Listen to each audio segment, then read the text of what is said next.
What do you think की तुमचा next 5 इयर्सचा road map काय असेल?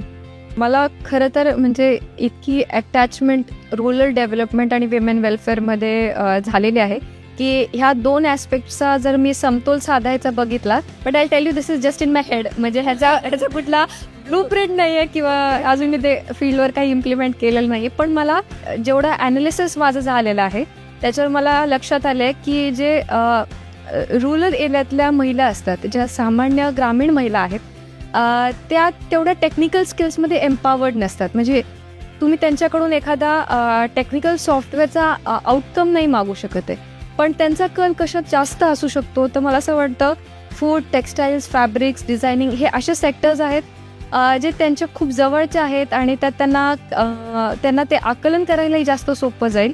तर मला असं वाटतं आणि थोडंसं ते माझ्या डोक्यात भुनभुन चालू आहे की जर काही करायला महिलांखातर काही करायचं झालं किंवा त्यांच्या खातर काही साध्य करायचं झालं तर या सेक्टर्समध्ये या सामान्य महिला घेऊन मला काम करायला खूप आवडेल.